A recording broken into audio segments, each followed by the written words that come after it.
अस्सलाम वालेकुम रहमतुल्लाहि व बरकातुहू। मेरे प्यारे भाई और बहनों, इस वीडियो में हम आपको अल्लाह तबारक व तआला के पैगंबर हजरत मोहम्मद मुस्तफ़ा सल्लल्लाहु ताला अलैहि वसल्लम का बचपन का बकरियां चराने का बहुत ही खूबसूरत वाक़या बताने वाले हैं, जिसको सुनकर आपका दिल भी खुश हो जाएगा। आज की वीडियो को आखिर तक जरूर देखें, और अगर आपको अल्लाह के प्यारे नबी हजरत मोहम्मद मुस्तफ़ा सल्लल्लाहु ताला अलैहि वसल्लम से सच्ची मोहब्बत है, यानी आशिक़े रसूल है, तो बस इस वीडियो को लाइक करके कमेंट में या रसूल अल्लाह जरूर लिखें। देखते हैं कितने आशिक़े रसूल आज की इस वीडियो को देख रहे हैं। तो चलिए वीडियो को शुरू करते हैं। प्यारे नाजरीन, हजरत हलीमा शादिया रजी अल्लाह ताला अन्हा, जिन्होंने अल्लाह के पैगंबर हजरत मोहम्मद मुस्तफ़ा सल्लल्लाहु ताला अलैहि वसल्लम की बचपन में परवरिश की, जो आपके दाई मुबारका भी हैं। हजरत हलीमा सादिया रजी अल्लाह ताला अन्हा फरमाती है कि जब से मोहम्मद मेरी ज़िंदगी में आया तो उनकी बरकत से मेरी तो ज़िंदगी ही बदल गई। आपकी बरकत इतनी थी कि उनको देखकर हमने मोहम्मद का नाम ही बरकत वाला बच्चा रख दिया। हजरत हलीमा शादिया रजी अल्लाह ताला अन्हा फरमाती है कि एक बार हमारे यहाँ सूखा पड़ गया था, जानवर भूखे मरने लगे, मगर जिस तरफ हमारे बच्चे बकरियों को लेके जाते तो हमारी बकरियां खूब खाकर वापस आती, यानी कि हमारी बकरियां अच्छी तरह से पेट भरकर वापस आती। ये देखकर सारे गांव वाले अपने बच्चों को डांटकर कहने लगे कि जिस तरफ हलीमा शादिया की बकरियां चरने जाती है, वहां पर तुम लोग क्यों नहीं जाते हो।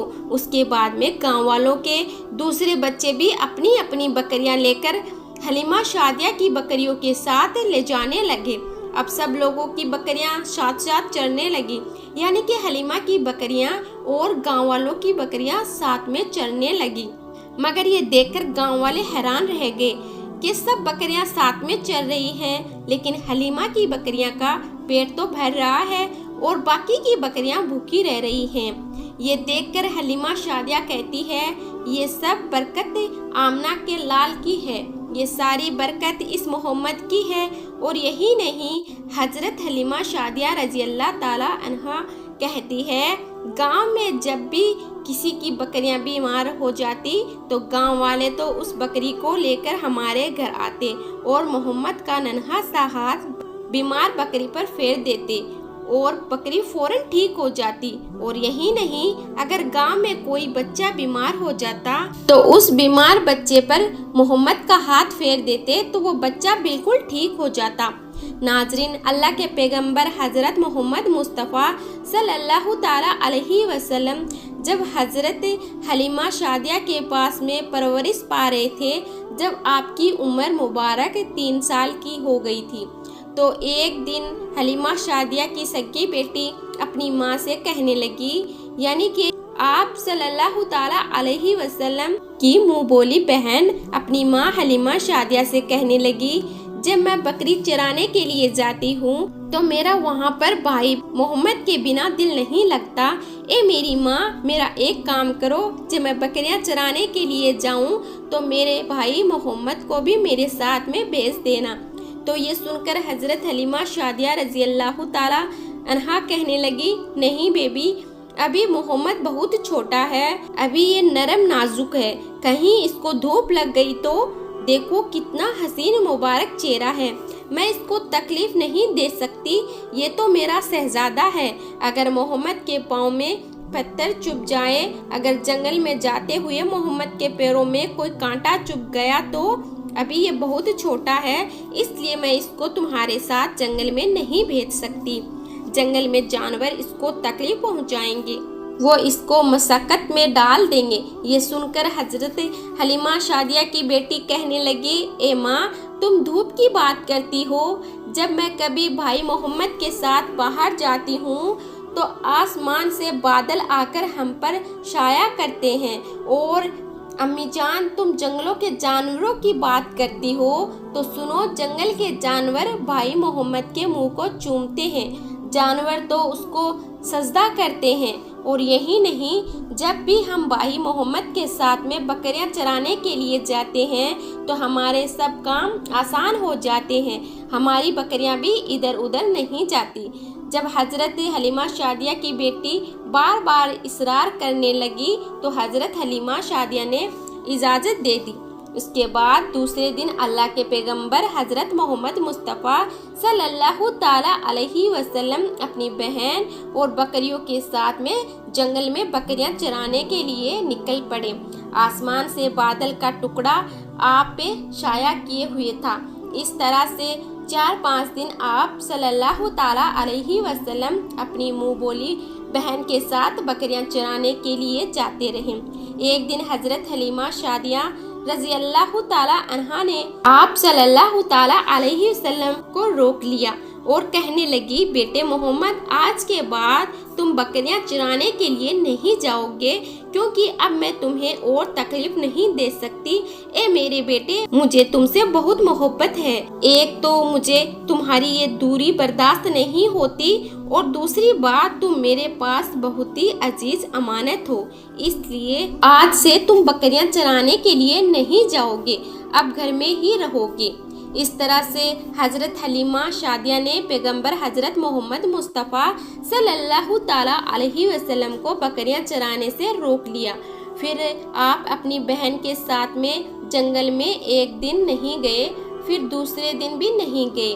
اس طرح آپ صلی اللہ تعالیٰ علیہ وسلم 3 دن تک بکریاں چرانے نہیں گئے جنگل میں۔ تو تیسرے دن حضرت حلیمہ سعدیہ رضی اللہ تعالیٰ عنہا نے دیکھا کہ ان کا بیٹا روتا ہوا ان کے گھر آیا۔ یہ دیکھ کر دائی حلیمہ نے پوچھا، اے میرے بیٹے، کیا ہوا، کیوں رو رہے ہو؟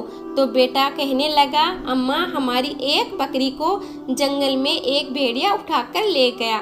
جب دائی حلیمہ نے اپنے بیٹے کے منہ سے یہ بات سنی تو دائی حلیمہ کی آنکھوں میں آنسو آ گئے۔ جب اللہ کے پیغمبر حضرت محمد مصطفیٰ صلی اللہ تعالیٰ علیہ وسلم نے اپنی ماں حلیمہ سعدیہ رضی اللہ تعالیٰ عنہا کے آنکھوں میں آنسو دیکھے تو آپ صلی اللہ تعالیٰ علیہ وسلم کی آنکھوں سے آنسو بہنے لگے، کیونکہ آپ کا دل بچپن سے ہی بڑا نرم تھا، کسی کا بھی دکھ آپ سے برداشت نہیں ہوتا تھا، اور دائی حلیمہ سعدیہ آپ کی والدہ محترمہ تھی۔ پھر آپ صلی اللہ تعالیٰ علیہ وسلم کہنے لگے، امی جان، آپ روتی کیوں ہو؟ حلیمہ سعدیہ کہنے لگی، اے بیٹا محمد، ہماری ایک بکری کو جنگل میں ایک بھیڑیا اٹھا کر لے گیا، پتہ نہیں اب ہماری بکری کے ساتھ میں وہ کیا کرے گا۔ تو یہ سن کر اللہ کے پیغمبر صلی اللہ تعالیٰ علیہ وسلم نے فرمایا، امی جان، آپ رونا بند کرو، ہم ہماری بکری واپس لے کر آتے ہیں۔ یہ بات سن کر حلیمہ سعدیہ کہنے لگی، نہیں میرے بیٹے، آپ جنگل میں مت جانا، بھیڑیے خطرناک ہوتے ہیں، وہ کہیں آپ پر نقصان نہ پہنچا دے۔ اسی طرح دائی حلیمہ منع کرتی رہی، لیکن آپ صلی اللہ تعالیٰ علیہ وسلم نہیں مانے اور کہنے لگے، نہیں اماں، ابھی کے ابھی ہماری بکری کو واپس لے کر آتے ہیں۔ اس کے بعد اللہ کے پیغمبر حضرت محمد مصطفیٰ صلی اللہ تعالیٰ علیہ وسلم بکری کی تلاش میں جنگل پہنچ گئے اور ایک صدا لگائی، صدا دی آپ نے، اے سکینے صحرا، ادھر آؤ، میری امی کی بکریاں لے گیا ہے، کون بتلاؤ۔ صدا سنتے ہی سارے بھیڑیے اور سب آئے، جھکا کر سر سلامی دی، ادب ان کا بزلائیں، اے جنگل کے جانوروں، میری امی حلیمہ کی بکری واپس کر دو۔ صلی اللہ علیہ وسلم کا اتنا ہی کہنا تھا کہ جنگل کے تمام جانور بکری کو ساتھ لیے دوڑتے ہوئے آئے اور ان کے قدموں میں جھک کر سلامی دینے لگے۔ اتنا کہہ کر وہ بھیڑیے آپ کے قدموں میں بیٹھ گئے، نہایت ادب کے ساتھ کہنے لگے، اے اللہ کے نبی، آپ پر ہماری جان قربان۔ اتنا سن کر آپ صلی اللہ تعالیٰ علیہ وسلم نے فرمایا، اے جانوروں، کیا آپ کو معلوم نہیں تھا کہ یہ بکری ہماری اماں حلیمہ کی ہے؟ بتاؤ، ہماری اماں کو تکلیف کیوں دی؟ کیا آپ کو معلوم نہیں ہماری اماں ابھی بھی رو رہی ہے؟ ہماری اماں کی بکری کو کیوں اٹھایا؟ تو وہ جانور کہنے لگے، اے اللہ کے رسول، آپ بکریاں چرانے کے لیے کچھ دن تو جنگل میں آئے उस वक्त हम छुप छुप कर आपके हुस्न का दीदार करते रहे और देखते थे कि इस कायनात के बनाने वाले ने अपना महबूब कैसा बनाया। ए अल्लाह के रसूल, उसके बाद में आपने आना ही बंद कर दिया। 3 दिन गुजर गए, आप जंगल में तशरीफ ना लाए। ये देखकर हम सब ने यही सोच लिया कि एक बकरी को पकड़ लो, आप फिर तशरीफ लाएंगे, इसलिए हम सब आपका दीदार कर पाएंगे। कि अगर अल्लाह के रसूल सल्लल्लाहु ताला अलैहि वसल्लम के हुस्न का दोबारा दीदार करना है तो हलीमा की बकरी को उठा लाओ।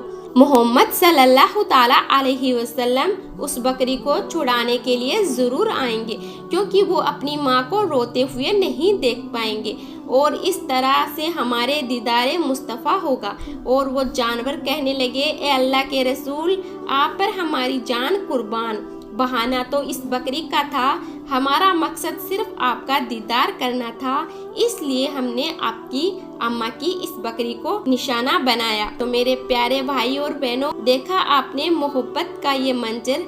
हमारे प्यारे आका हजरत मोहम्मद मुस्तफ़ा सल्लल्लाहु ताला अलैहि वसल्लम जैसा कोई नहीं है। तो उम्मीद करती हूँ आपको ये वीडियो पसंद आया होगा। अगर पसंद आया है तो वीडियो को ज़्यादा से ज़्यादा शेयर करें और अरीशा खान चैनल को सब्सक्राइब करना तो बिल्कुल ना भूलें।